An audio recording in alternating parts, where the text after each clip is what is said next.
Welcome to Gambling with an Edge. And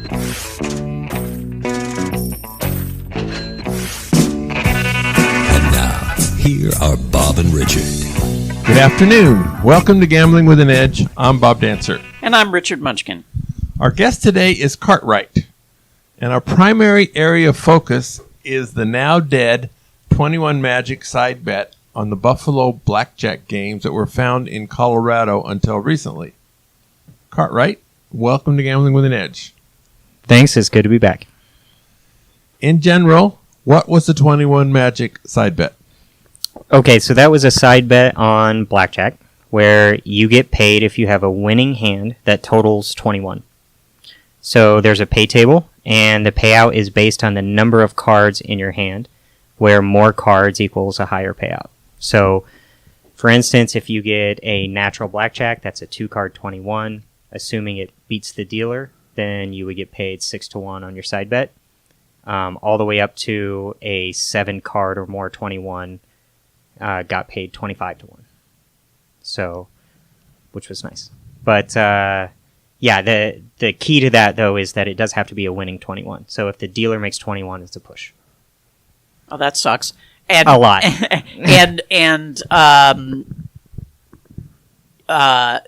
The amount of the side bet, does it have to be, was it a small limit? Right. Or could you bet as much as your initial blackjack bet? Well, when we were playing, you could bet as much as your initial blackjack bet. So they had no limit on that. So unfortunately, though, Colorado, the limits are only $100. Correct. Yeah, so what we were doing was betting $100 on the main bet and $100 on the side bet. And we could play multiple hands. So that was nice. Okay. Michael Shackelford, on his Wizard of Vegas site, posted a strategy based on an infinite number of decks rather than 6 decks actually in play. He also said it was a tough strategy to work out. How much of a difference does the number of decks make, and how hard did you find it to work out the strategy? Okay, so first I just want to say it's an honor to have a mention on the Wizard of Odds website. I learned a lot from Shaq's site, and actually used it to verify a lot of my blackjack code when I was working on it. So super valuable site, and I really, really appreciate it. The strategy that he posted was actually done by a friend of his that goes by Crystal Math on the Wizard of Vegas forum. He's a gaming mathematician, and for the most part, we agree on the strategy. There were a few small things that I disagreed with, but overall, the strategy that he posted was certainly a winning strategy. I chatted with Shaq about it a little bit, and as far as the struggles that he had analyzing it, I think my impression was that his code doesn't really lend itself to handling payouts where it's based on the number of cards in the hand. I could be wrong about that, but I think that's where he found some issue. For me, I've written my software to be as versatile as it possibly can. So I can pretty much handle any situation I want, varying amounts of information about the various hands at the table, that sort of thing. The trade-off there, though, is that my software is brutally slow. So it can take many hours to do a full cycle of blackjack with my software, versus I'm sure with Shaq, it's very fast. So are you doing combinatorial analysis? Yes. Or okay. So yeah, so what I do in these situations is I do a full cycle. So I do a combinatorial analysis to get like the exact house edge, and then my software will actually generate a basic strategy chart and just output it. So I can paste that into a spreadsheet, and that'll color code it, makes it very easy.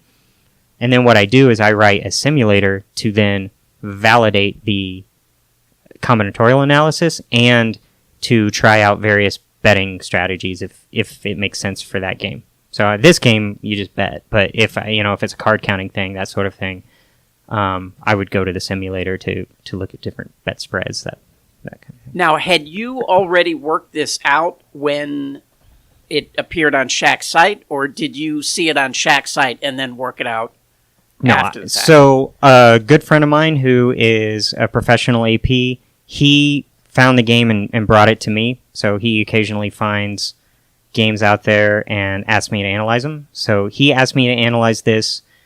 I did, and it looked pretty lucrative. So went out and played it for a weekend there in Colorado, and I came home because I have a job, and it was around a week after we started playing it, I think, that the Wizard posted something on the Wizard of Vegas forum mentioning that he was going to do an analysis.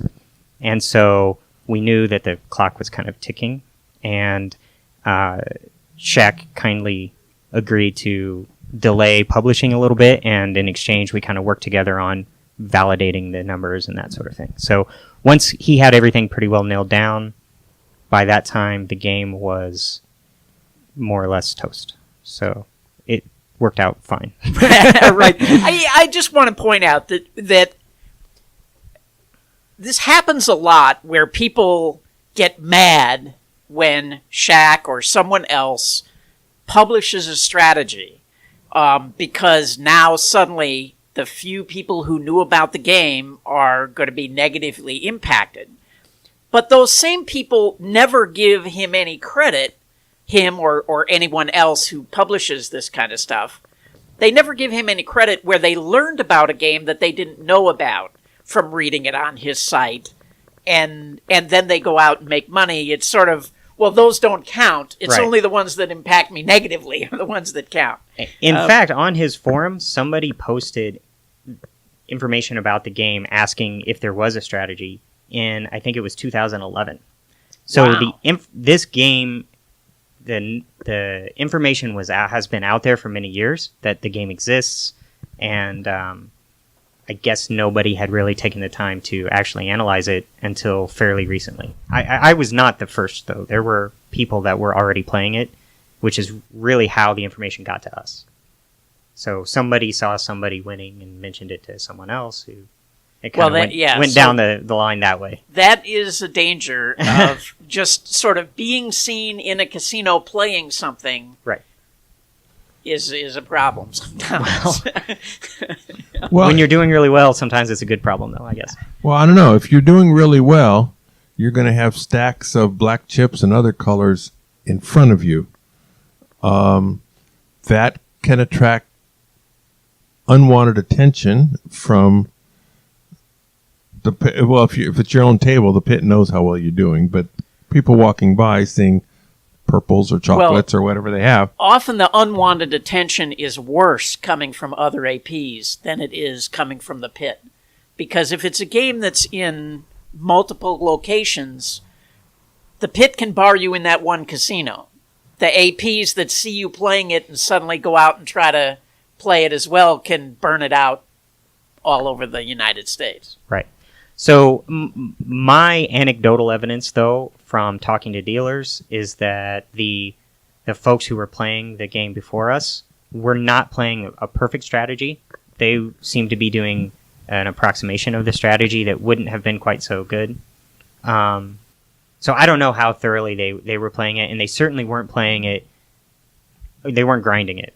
The stories that I heard was somebody was there a month ago or 2 weeks ago, that sort of thing. So I don't think we really stepped on anybody's toes that was relying on it for their sole income or anything like that. But yeah, I think my suspicion is it would have been found quicker and burned out quicker if it hadn't been Colorado, where the limit's $100. That's exactly right. I think that was a major factor in the game lasting as long as it did without getting crushed. And what did you figure the hourly win rate was? I would say it was around 1,000. 1,000 an hour. Yeah. With some variance. with a lot of variance. Yeah. Because you're hitting a hard 20 with 6 cards in it. I did that many times. And the ending up with 30. Right. It's got to have happened a lot. I can now say that I've done plus EV play where I had ended up with an 8-card 30. An 8-card 30. Yes. Very unusual blackjack hand to have. But yeah. But I also made a couple of, I think my favorite hand, I had a 6-card 19, so I hit and I drew an ace. So I had a 7-card 20 and I hit and I drew another ace. So I made 8-card 21 with back-to-back aces. So I hit hard 19 twice and won. Nice. So we were mentioned earlier these stacks of chips in front of you.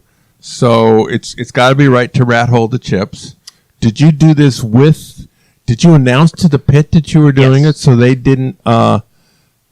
So the idea is you're not trying to pull one on them because they know what you're doing, Right. but you're trying. So how did you do this? That's right. So, well, when I was first playing, some of the casinos their highest denomination chip was $100.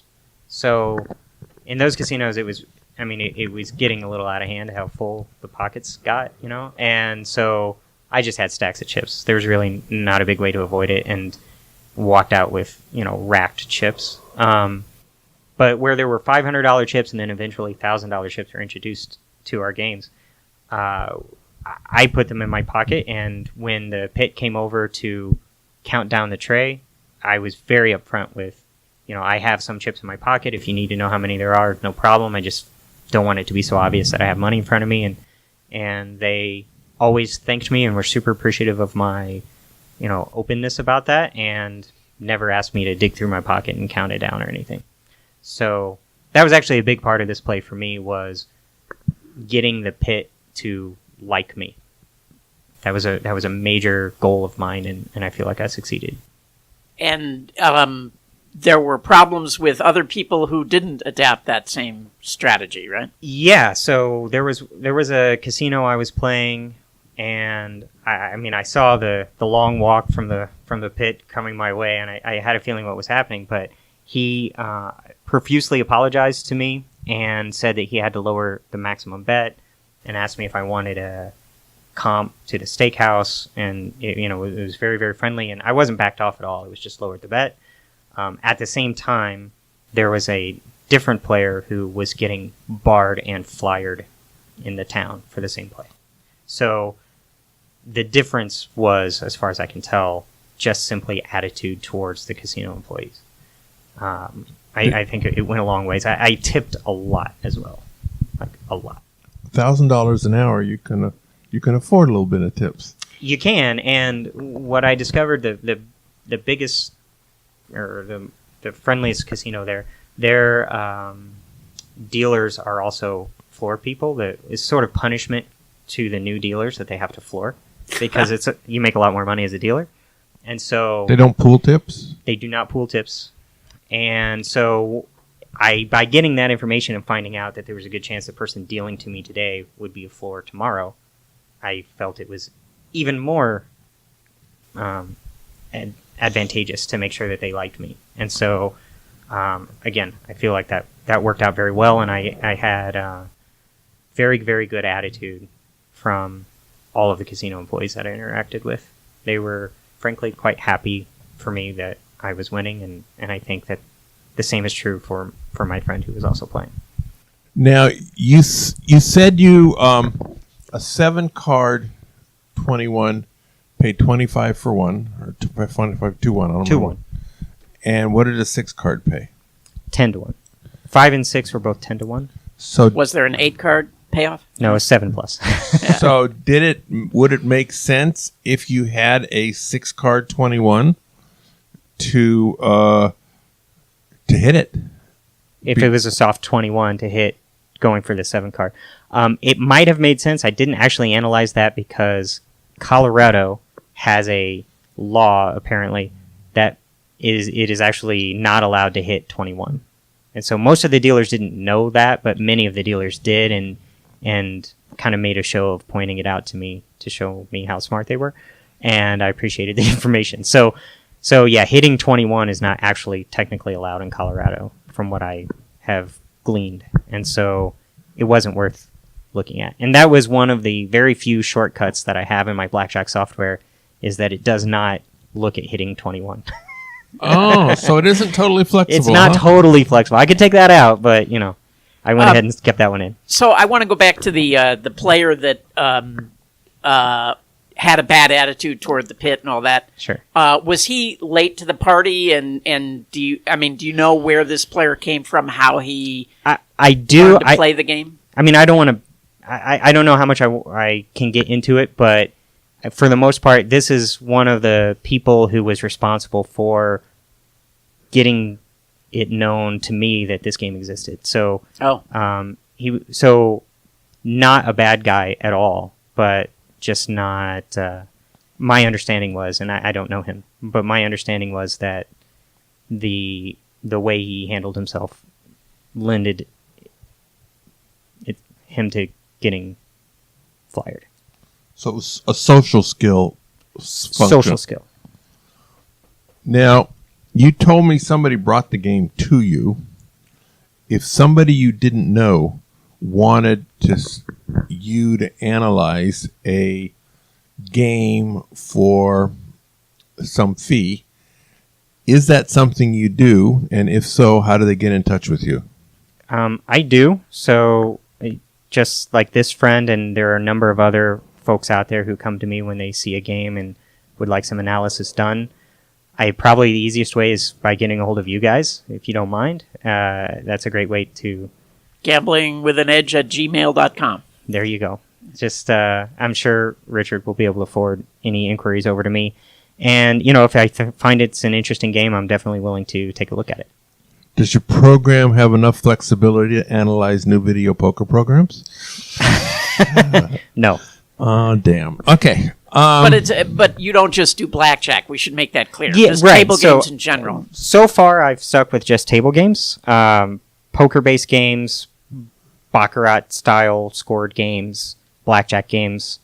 I have I have libraries for those things. I haven't looked at video poker at all, but it's really, sort of a single-deck poker game. So I could. Until you get to games like Ultimate X bonus. Yeah, Ultimate X is. I looked at it, kind of tilted my head, and decided I wasn't going to go any further than I. And they've gotten extra levels of difficulty on bonus on Ultimate X, with the streaks and everything else. The streaks and even spin poker. Ultimate X has its great unique features. So the strategy is unusual. For example, sometimes you split eights and sometimes you don't. Blackjack players are used to always splitting aces and eights in basic strategy anyway. But here that's not a good. Right. And is there a explanation, a dummy-proof explanation or something as to... Sure. Well, so some of the strategy deviations, I'm not entirely sure why they're correct. The first version of the game that I analyzed, I didn't know that a push was... dealer 21 caused a push on the game. So the first time I analyzed it, I was way extra excited because the difference in EV is dramatic. And under those scenarios, you do always split eights and always split sevens. Do you get, does the 21 bonus apply to split hands? Yes. So if you have two tens and you split, you have to post a blackjack bet and a side bet. So you've got a total of 4 units in play with a split hand. And so basically it's just a matter of there are some scenarios where the extra EV that you're getting by splitting is counteracted by this push on ties. And so that extra side bet makes the split not worth it. Fives, for instance, you just don't split. So instead of having 2 hands that start with 5, you're better off having a hand that starts with that. Well, sometimes 10. You'll double it. You will double it. You'll treat it as a 10. Yeah. Yep. So any 6-card hand, though, you always hit if it's not 21. So that 25-1 payout basically trumps everything. And it kind of varies from there. 18 is probably the trickiest one. Hard 18 has different strategy based on the number of cards. It's still fairly simple. The strategy is almost hit until you have 21. It's really close to that. But there are a few variations. The splits in particular. Soft hands are all hits, including soft 20. But not soft 21. But not soft 21. Does this game still exist, or is it completely dead? So the last I heard, so the first time I went there, I physically saw it in almost all of the casinos there in Black Hawk and Central City, I think it's called. And my understanding is that most of them don't have it anymore. And the ones and it was only in one state? I mean... It was, as far as I know, it was only in Colorado, and with one exception, only in that town. And so... I heard it was in Cripple Creek as well. That's the exception, yeah. And so most of those casinos, as far as I know, have removed the game, and the ones that haven't have either put a max bet on it that's very low, or did what the distributor actually recommended, which was limit the side bet to 20% of the main bet. Based on some messages that I got from Shaq, I think that the game distributor knew of the vulnerability from the beginning and may or may not have told the casinos to limit to 20% of the blackjack bet. If they did, the casinos ignored it. If they didn't, then I'm sure the casinos are pissed. But is that a lawsuit in the making? I don't know. That would be pretty fun. I would like to hear about that. I wish it'd be fun to say that I caused that. But in any case, yeah. So we did the strategy though with no cover play. It was a matter of it's not worth it to try and hide what we're doing because it was pretty obvious that we were just chasing the 21. And for the most part, dealers had seen it before or heard about it happening before. And so they were generally kind of excited to deal the game because it was a completely different than a normal, mundane, boring blackjack game. So they thought it was fun to always hit 17. That sort of thing. And and their tips were pretty good when you were at the table. The tips were very good. Yes. There were a couple of dealers in particular where I had very good results that, I mean, they walked away with hundreds of dollars for their down. So, but, again, I think it was worth it. All right. You talked about hitting hard 19 twice with aces. It seems like a side count of aces might have been useful. Did you explore that? Did you use that? Mm-hmm. I did. So I did the effective removal for the game to determine, what removing one card of each rank would do to the edge. Aces were by far the most valuable card. I mean, it wasn't even close. So the fact is, though, that I didn't want to slow the game down, and it was worth a lot without doing anything extra. When I played the double deck games, there was some paying attention to depletion of aces, and what I generally did was vary the number of hands I was playing. Like I would reduce down to one hand if aces were light. But I'm sure there's some sort of count or ace side count that you could have done that would have eked out an extra % or two. But for the most part, I think we were more so instead limited. Of $1,000 an hour, you might make 1,010. Exactly. Yeah. I think. Well, I think we were going to be more limited to the casinos stopping us from playing than anything else. Like the hourly EV was great, sort of no matter what. Yeah. Is that with one hand, or would you have to have all 6 spots or 7 spots to get 1,000? So my friend played all 6 or 7 spots for a while, but especially with splitting tens, it slows the game down a lot because the dealers actually would run out of room, and which happens because, I mean, it was the highest variance play there. It was for sure the fact that I'm splitting tens 4 times, and always end up bust all 4, and that kind of hurts. But so I was limiting myself to 4 hands at most. So I was varying anything from 1 hand to 4 hands. And when I first got there, I was betting a little bit smaller, thinking that a $75 bet would get less attention than a $100 bet because it's not table max. But, in the end, we sort of abandoned that theory. It's also slower. It's also much slower. Yeah. Watching the dealers try to figure out 9 times 75 was... And it was interesting. For the most part, one of the things that I did, and well, you just correct the errors in one direction and let them go the other. Well, actually, what I did is, for the most part, I corrected the errors in both directions and made sure that the floor saw me do that, and I established a lot of trust with the pit. And I mean, on a couple of occasions, the pit actually told the dealer, do whatever he says.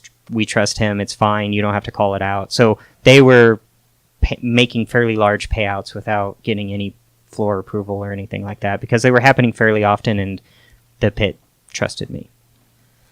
So you're playing 3 hands, and some stranger comes up who thinks this is a regular blackjack game. This is going to slow down. And how did you do anything to nicely encourage them to go find another table?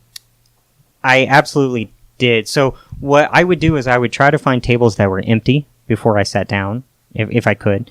And I consciously didn't want to make anyone mad. I didn't want to make any other players mad, because dealers don't like to deal with pissed off people. The floor doesn't want to have their regular customers mad at some stranger. And so if somebody did come down to sit down, I would always warn them. I would say, look, I'm playing a little crazy over here. You should know that. And usually they would say, what does that mean? I would say splitting 10s, hitting 17s. And they would say, okay, thanks for telling me, and get up and walk away.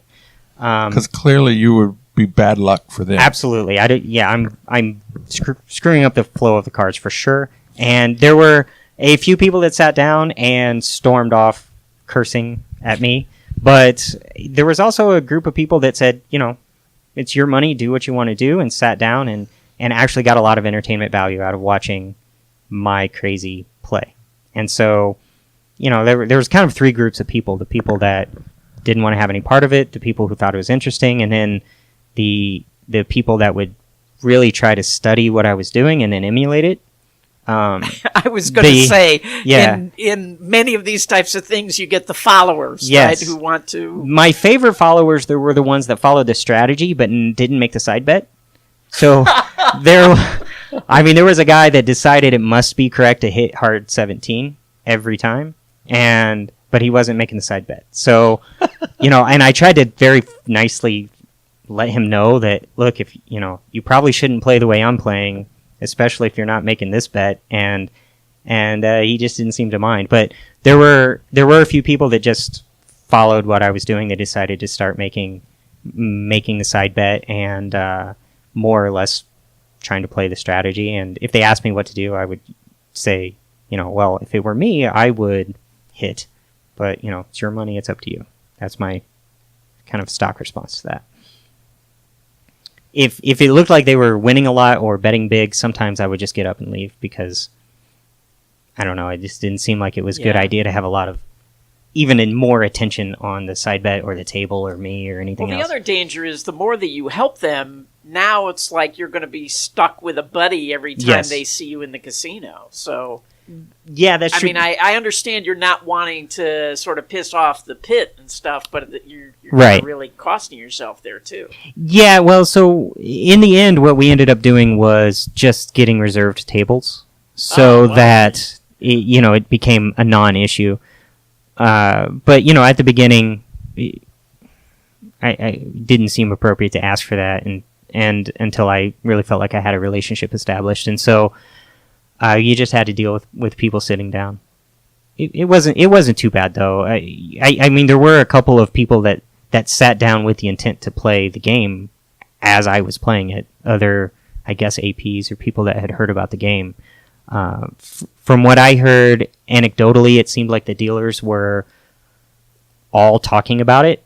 I think watching us win sort of sparked interest in the dealers, and so they were kind of getting together trying to figure out how to build up a bankroll and actually play. And so that doesn't surprise me at all. And so, in that town, it seemed like it's kind of a small community, and it was actually a lot of fun for me. Like I became, I don't know, almost a pseudo celebrity there, in terms of some dealers came from a different casino and saw me there and came over and were talking, and they started talking very, very openly about the game. And actually, I saw Richard once kind of shut down a civilian that was about to correct something that she shouldn't have, and I sort of tried to channel my inner Richard Munchkin in terms of shutting down table talk that shouldn't be happening. And so, but yeah, it was interesting, and I think the timing of the play was such that it was about to go down whether it was my friend and I or not. Like eventually it was getting known. The dealers were figuring it out on their own. Yeah, there's some level of pain tolerance where you're going to reach that amount. No one knows what that number is until after it's over, and right. So, how big do you think the AP community was in Black Hawk at the end playing this game? Well, so as I mentioned, based on what the dealers were telling me, there had been a few people that were playing it before I got there, and there was my friend and me, and there were a few other people that I saw that came in while I was playing, as I mentioned, but they were all betting. The people that I saw were betting pretty small, so I think they were more word of mouth, let's give it a try, $10, $15 type players. I don't know if very many full-time APs really caught wind of it in time to descend on the game. They weren't there when I was there, and I was there for at least 3 of the casinos essentially shutting it down. So how many weeks of play did you actually get? So I played one weekend, and then I went there the following weekend with the intention of not leaving until the game was gone, and I was there for, I think it was about a week and a half. Something along those lines. And your partner was there that whole time? So again, so my partner, he is a full-time AP and fantastically good at it and able to sit and grind for 20 hours at a time and whatever it takes. So I was a pleasure to watch him work from a distance, and at the same time, I have a job and other obligations that pulled me away from the table on occasion. So I didn't get as many hours in as he did, but yeah, I did my best. I'm guessing your day job pays a little less than $1,000 an hour, though. A little. So did the word did you guys like move from casino to casino, and did the word just sort of follow you from one to the next, or how did you? So what I did, the first weekend I was there, I actually avoided 2 of the casinos in order to preserve them for the next time I was there, and he played them. And so we kind of tried to not be in the same casino at the same time and spread the play out a little bit. By the end, though, it sort of all got concentrated on one casino.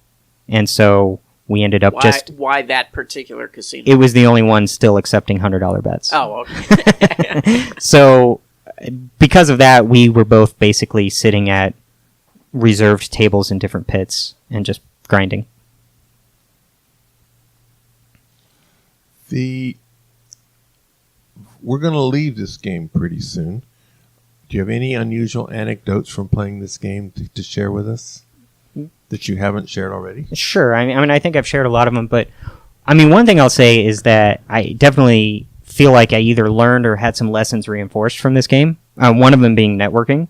You know, this friend of mine that found this game and sent it over to me, I met him at Richard's house, actually, at a party there. And so I think the value of networking, it proved itself very well to me. And also, as I mentioned before, I think being friendly to the casino and making sure that you establish yourself as somebody that is nice, that people like, is a plus EV move, at least generally speaking.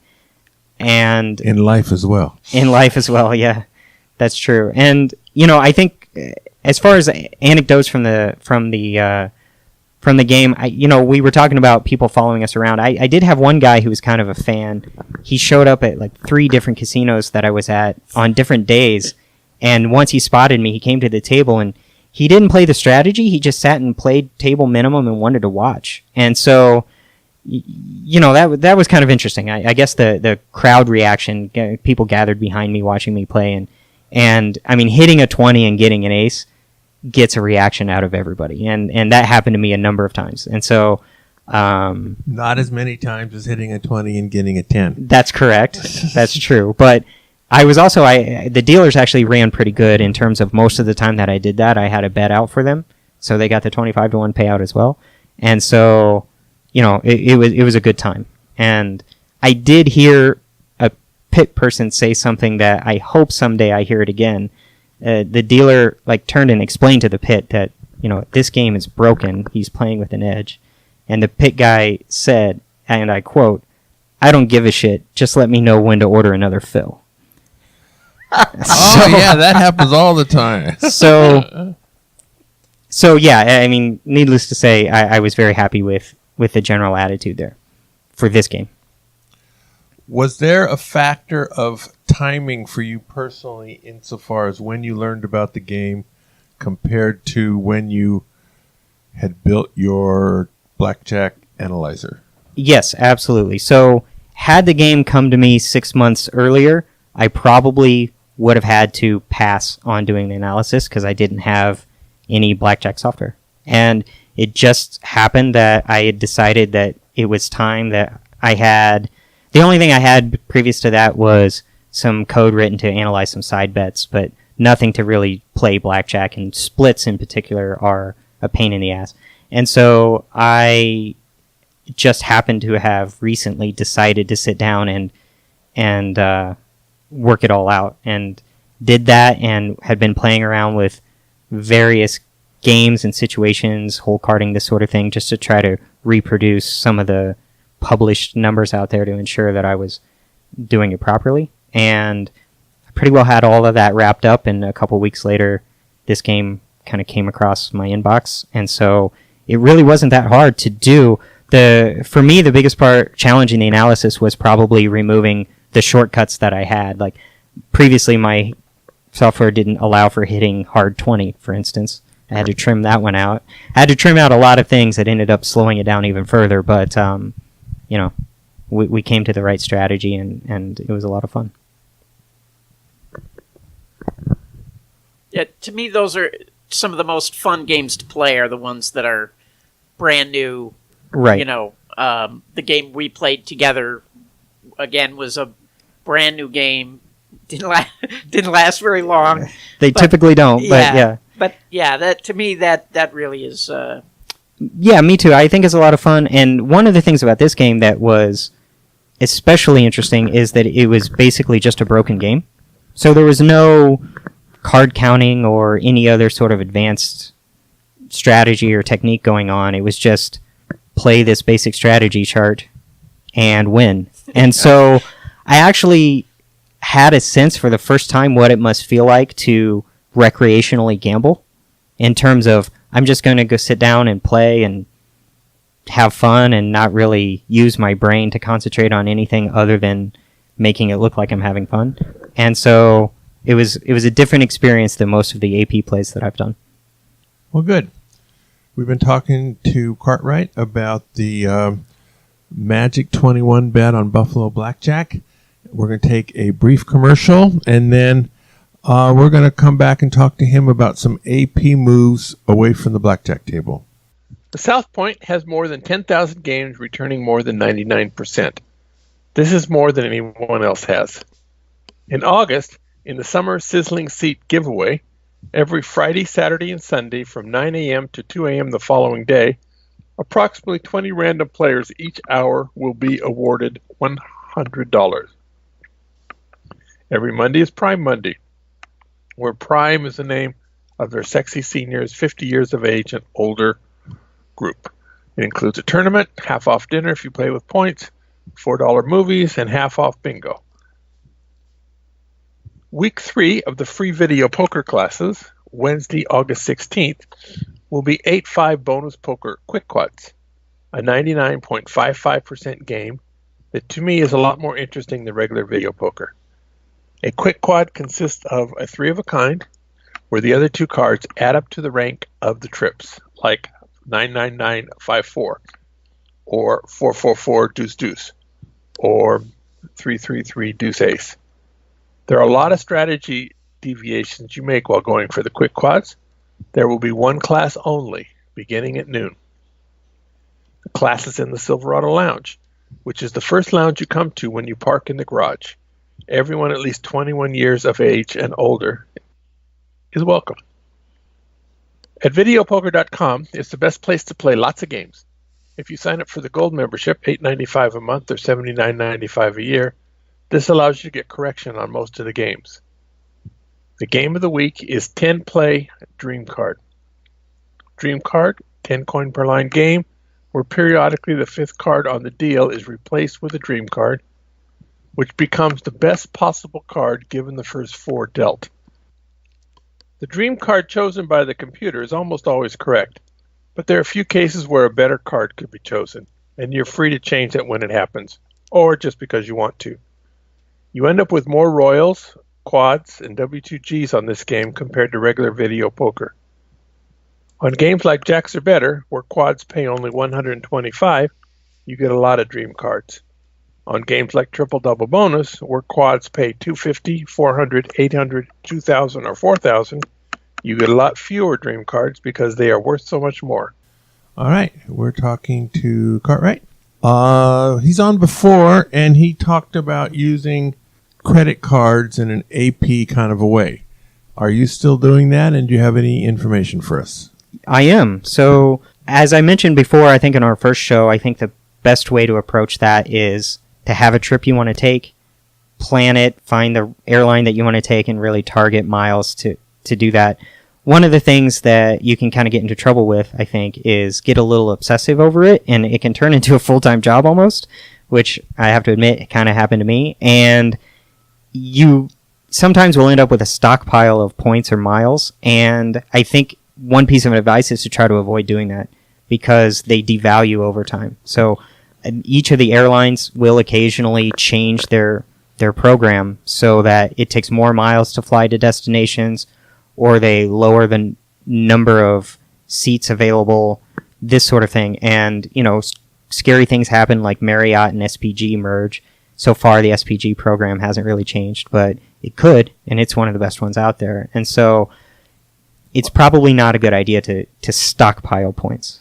So I'm going to throw this at you. We didn't tell you about this ahead of time, but now that you said that, I'm planning a trip after the first of the year, Singapore, Thailand. Nice. And I should tell you that I applied for, what was the Chase Sapphire, the Reserve. one that everybody says is the best card. I got denied because I had Me too. 5 and 2. That's 5 cards in 2 years. Although people should be aware of this, I got screwed because I was an additional signer on my wife's card. I didn't think that counted as me having applied for a new card. But it did, which is why I wasn't able to get that. So the most reliable way to get around that is to go to a branch. Now, I went to the branch and I still wasn't approved. I did the same thing. And yeah. They couldn't. Yeah, I didn't get it either. My wife got one though, so. Oh. So I might be able to. Oh, so well, the 100,000 bonus is gone. Okay. They've lowered it, and so I think there are probably better cards out there. Okay, so can we talk about what I should do starting today? So if you're going to Asia, so what you should do is, are you planning on? Is it important to you to fly business and first class, or is coach okay? Coach is okay because I have to foot the bill for 5 of us. I see. That's a lot of miles. Okay. Yeah. So coach is okay for them, and you and Nelly are going to be in first class? If we only get 2 upgrades. Right. So what I would do is I would look for what airlines you want to fly. So if you're going to Singapore, Singapore Airlines is wonderful. I mean, their first class product is really, really top notch. But even in coach, it's not too bad. So Singapore Airlines is actually a transfer partner for a lot of the different credit cards. And I mean, hopefully I'm not giving you misinformation, so validate anything I say because this is off the top of my head. But I'm pretty sure that the Chase Ultimate Rewards will transfer to Singapore, and the American Express Platinum will also transfer. Hopefully that's not misinformation. And so what I would do is I would look to see how many miles it's going to take and start searching for availability now. You will, if you're flexible with your dates, you will probably be able to find availability. I'm pretty sure Singapore is one where once you transfer the points, they have a time limit. I think they do potentially expire. I could be wrong on that. But what I would do is I would look for availability on Singapore Airlines. I would find the credit cards that are good They have generic points that are transfer partners. So, when you're doing travel credit cards, sometimes you'll have like an American Airlines card where the miles that you earn are American Airlines miles. But other times it'll be a generic. So Citi Prestige, American Express Platinum, the Chase Ultimate Reward Program. Those are all points that you can use to buy things through their portals or transfer to partners. So in your case, I would try to find points that will transfer to partners like Singapore Airlines. Japan Airlines is also nice to fly. And Cathay Pacific, if you go through Hong Kong, it's especially if you're flying in business or first class, Cathay Pacific is amazing. So I would look for the points that can transfer well and start planning as far ahead as you can, because availability, especially if you're getting 5 tickets, is going to be limited. I did notice, like the trip that we talked about before, when we went on our honeymoon, availability was really restricted, and it wasn't until about a week before our travel dates that some seats opened up. So I had some backup seats on reserve, intending to snatch up anything that might have opened up, and it did, so it worked out. So, again, flexible travel dates is going to be key for that. I would also look at... Your bride was flexible as to when the wedding was? No, the honeymoon. So she was she was very accommodating. First class on Japan Airlines and 5-star hotels will get you some points. So, and on the hotel met this front, lady, lovely lady. Bonnie and I liked her a lot. Yeah, great. Yeah, she's fantastic. So, one of the things I noticed as far as hotels go, a lot of the hotels in Asia are actually very affordable. And so it might not be worth spending a lot of your points on them. Now, Singapore might be different, but if you're going to... Singapore, I have a brother who's got spare rooms. Okay, so you're covered there. Japan can get very expensive. So there I would look for hotel cards and things. SPG, like I said, is a great... SPG is really interesting because when you have... American Express has an SPG card and a business one. And you can earn points, and they're good for SPG hotels. Now that they've merged with Marriott, you can do some transfers and get Marriott hotels. But they also have some transfer partners, so you can actually transfer to American Airlines at a 1 point SPG point to 1.2 American Airlines points if you transfer enough. And so because of that little bonus and stuff, I think SPG has a lot of value. Mm. But in your particular case, I think probably the Chase ones are good ones to stockpile for your trip. Although the Chase ones are the hard ones for me to get. Yeah, they're the hard ones to get. I don't know if you might also want to try the Chase Inc. business cards. Those sometimes might fall under different rules. I would give that a try. One of my favorite tricks right now that I've been doing because it's fun, because it requires a little bit of social engineering. There's an app that United has called the United Mileage Plus X app. And what it is it's an app on your phone that you can buy gift cards with. And you can put, for a lot of the places, you can put in an exact dollar amount for the gift card. So, for instance, if you're at Chipotle and you're going to buy Chipotle, you'd be better off going into the app, putting in $8.78 or whatever your total is, getting a gift card for that exact amount, spending the gift card. It's a digital gift card, so they scan the barcode. That way you get the multiplier from the Mileage Plus X app, and also it still codes as a food purchase. So if you've got a multiplier on your credit card, you're not giving that up. So it's a way to kind of double dip. And if you're doing something like if you're buying stuff on Amazon, or Home Depot is another good one, one of the things you can do is you can use the Mileage Plus app to buy a Staples gift card with your Chase Inc. Chase Inc. gets 5 times points at Staples. So you buy a Staples gift card, say for $100. You'll get 5 points per dollar for Chase. You'll get 5 United miles per dollar from the app. Plus, if you have the Chase United Mileage Plus credit card, you get a 25% bonus on that. Then you go to Staples, you use the Staples credit card or gift card to buy a Home Depot gift card. That's where it gets tricky because they're not supposed to let you buy gift cards with gift cards. So you have to do a little bit of social engineering, but their system will let you do it. So if you can convince the cashier to do it, then you can do it.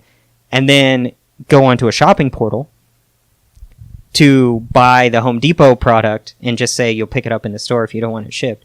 So you use a shopping portal to then buy your stuff from Home Depot or Amazon, and so then you get points from that or cash back from that as well. So it's a way to sort of parlay a bunch of different things that'll end up getting you, 10 to 15% essentially of cash back.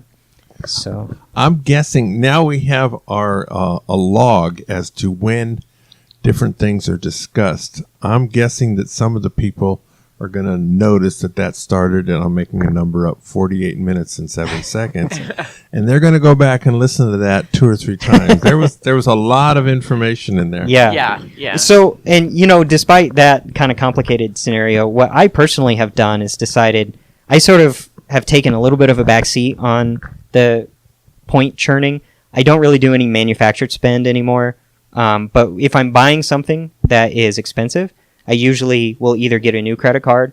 Another thing that you should do is call your credit card companies up and tell them you want to cancel the card. And when you do that, they will transfer you to the retention department. And the retention department has bonuses that they can give you for staying a customer. So, for instance, I bought something the other day. It was, I think, $3,000. And so I called, and the retention department gave me 15,000 bonus miles if I spend $3,000 in the first 3 months. So the next day, I did my single transaction, and I got an extra 15,000 miles out of it. So that was something that didn't require a ton of effort. It was a single phone call, and it's a nice bonus. So it's definitely something to keep track of.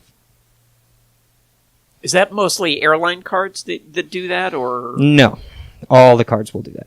Like every card will do that. Well, except so I had the United Premier, whatever that card is. I think it's Chase. The Chase United Mileage Premier. Plus. Yep. Yeah, and when the time came that the annual fee rolled around, and I called up and said, I was thinking about canceling it, blah blah. They were like, okay. Wow. Yeah, they didn't. Maybe they don't like you very much. I guess maybe I had too many Chase cards. Well, so on my last was actually with Citi. So I have 2 Citi cards that both gave me a very nice retention bonus, and I've heard of folks getting pretty good bonuses from American Express. I don't know that I've really tried a lot with Chase, so maybe they're a little. Were those Citi cards? Because I had a Citi card too. That again, the first year they waived the fee. Right. Are you paying the fee, or did you get them to waive the fee? I'm paying some of the cards. I pay the fee. Other cards, what I do is I downgrade to a card that does not have a fee. Okay. One of the things I try to avoid is canceling a card, because when you cancel the card, your amount of available credit goes down, so it can actually hurt your credit score. And also, when you're applying for a card, sometimes you'll get denied, and if you call them, you can move credit around. So let's say you've got a Citi card with a $30,000 limit, and you're trying to get a new Citi card, and for some reason you're denied. You can call them up and say, well, if you'll approve me for the card, we can just move 15,000 over from this other card.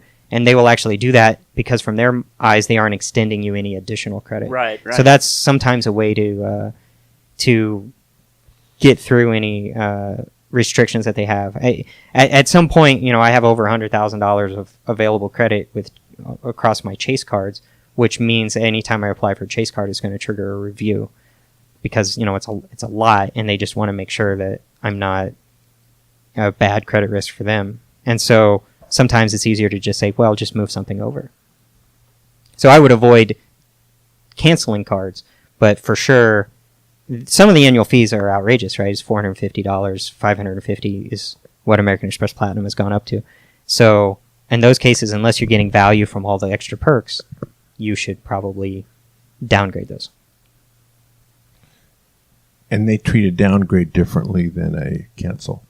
Right. So from your credit report perspective, you have the same amount of credit available from that bank, so it doesn't really impact your score.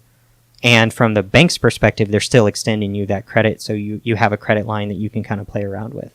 If you cancel, then the number of open accounts on your credit score goes down, the amount of available credit goes down, and the percentage of utilization goes up, and those are all bad things for your credit score. Very good. We've been talking to Cartwright about both a blackjack game, and before we leave, I have another question about the blackjack game. Okay. I heard a number somewhere around 7% advantage on that game. Was that just on the side bet? Because hitting hard 17s can't be any good towards the main blackjack bet. That has to, Right. You must be losing 2, 3, 4% on the main blackjack bet to get it. So was it 7% on the total amount bet, meaning like 15% on one and minus 6 on the other, or was it? How did that work? Okay, so you're right that the main blackjack bet, I think I looked at it and it was somewhere around negative 13% with the strategy that we were playing. So, but the 7% advantage would be based off of the total action as a single unit. So what I mean by that is if I bet $100 on the blackjack bet and $100 on the side bet, my EV for that total action would be about $7. So it'd be 7% of the $100 unit. But That's total. So it'd be a 3.5% No. advantage total. Well, 3.5% if you consider your unit to be $200. Your element of risk. Element of risk. There is you go. 3.5%. Yeah, right? yeah. And if you split, so now you have 400 out there. Well, but that's included. Well, in yeah, that that's all figure. included. So that 7 point whatever percent that the edge was, that was assuming you were playing perfect strategy and it was per unit, and I considered the blackjack bet 1 unit and the side bet 1 unit. But if you're doubling down, splitting, whatever else, that's all kind of rolled into that. Very good. Enjoyable show today. Thank you very, very much for being here. It was fun. Thank you, Richard. Go out and hit lots of royal flushes, everybody. Good day.